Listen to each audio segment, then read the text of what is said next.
Well, speaking of cooperative ministry, I was told that you and Pastor Paul Atwater of Pembroke engaged together in a very interesting project a few years ago, which I would like to hear more about. I understand you brought together a suburban church and an urban church for the purpose of serving the larger community. I was wondering if you could just tell us a little bit about that experience. Well, this has to do with Vision New England. Mm-hmm. As you know, I've been a part of Vision New England for 25 or probably 30 years. Two of your presidents were my students at Gordon Conwell, Reverend Steve Macchia and Reverend David Midwood. Oh, wow. They were both my students there. And so because they were the president of Vision New England, I felt that I had a responsibility to support them. So for a number of years, I was a member of the Congress Committee. Mm. And on the Congress Committee was Paul Atwater from Pembroke with North River Community Church. Paul and myself were going through a transition to the purpose-driven church model. Mm-hmm. And we had both done the 40 Days of Purpose, and he had done the 40 Days of Community. And so as we began to share our experiences, realized that we had much in common.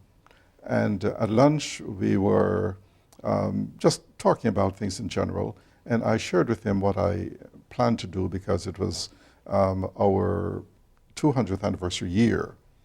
And I felt that because People's Baptist Church, or the First African Baptist Church, had been the organizers of the first school for black children, that we'd go back to our roots and pick up the education piece again.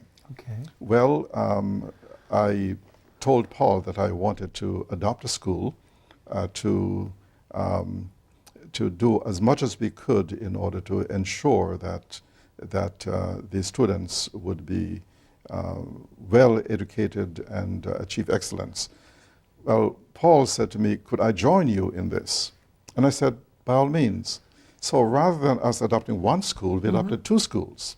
The Henry Higginson Elementary School in Roxbury and the Mattahunt Elementary School in Mattapan.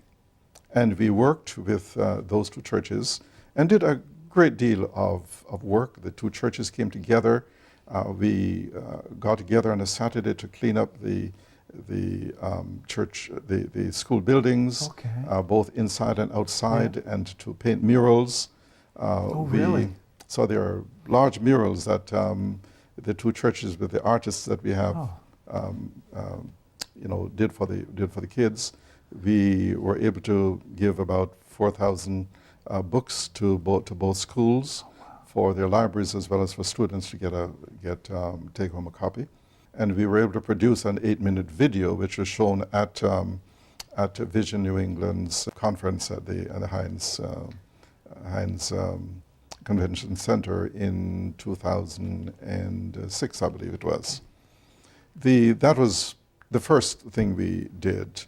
Well, we were always trying to find other ways of cooperating again together, because the key to this kind of urban-suburban partnership has to do with the pastors being friends. Yes. Unless the pastors have a relationship and trust one another and we are in the same place theologically, then it's very difficult. Okay. So in 2011, we decided that we would go back into the education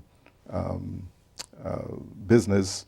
So we selected a middle school this time rather than elementary school. Okay. We selected the Timilty Middle School with 750 students and decided that in order to be able to evaluate what was going on, we needed to take one grade each year. So the first year we selected the 6th grade, and then we followed them into the 7th grade, where we are now. Next year we'll go to the 8th grade. The whole point is that we'll be able to work with the same students and their parents to achieve what we call excellence in education.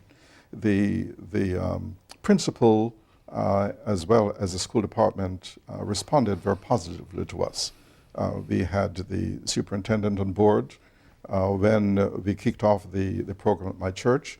We had the mayor, the superintendent, and the principal, as well as some teachers and others there to speak about how much this would benefit the children. And we've done a number of things. We have given them books when you're dealing with 250 students, and each one will have a book at Christmas time to take home with them for reading.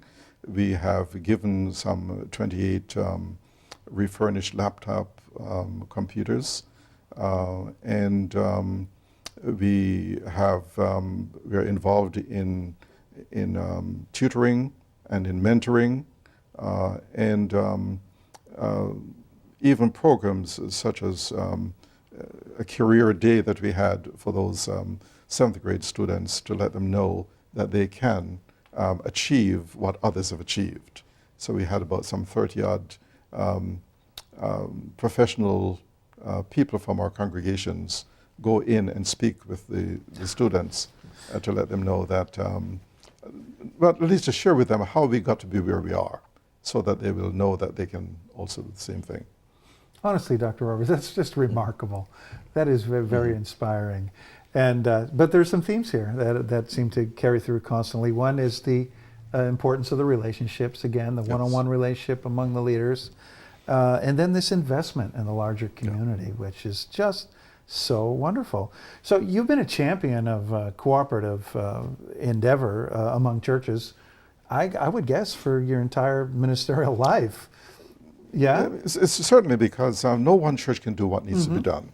So unless you can cooperate with others to do the work in the community, then you will not be successful.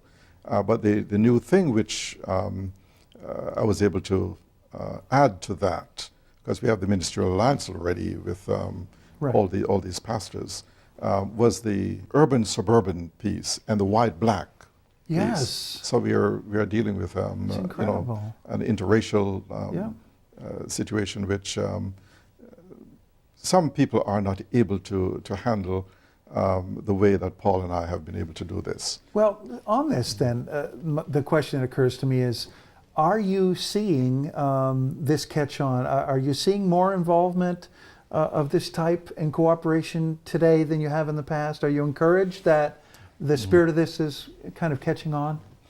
It's catching on, but slowly. Yeah. There are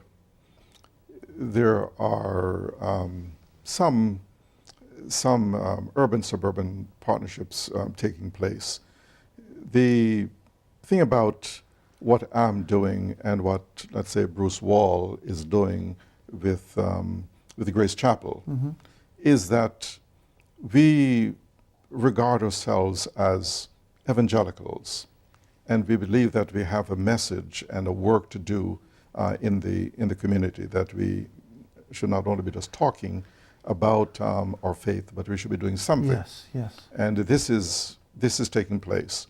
We are trying to get some other ministers to be involved, but one of the disappointing things for me is that I'm at most of the evangelical gatherings, in New England, and when I go there, there may be either I'm alone as a black person, or Reverend Bruce Wall is there. That's the two of us. Yeah. And we're not able to get the racial mix that would be helpful in advancing our faith. The black community, is a strong religious community, and there is much that that community can offer to the suburban community as well as vice versa. So unless we are able to break down some of these walls and show that it is possible for blacks and whites to work together. We have a common theology. Whereas there's some differences, certainly, but distinctives. But evangelicalism has not always been on the side of the poor people or black people. No, right. So True. we have to try to overcome that and to show people that we are genuinely interested in building relationships, which hopefully will continue.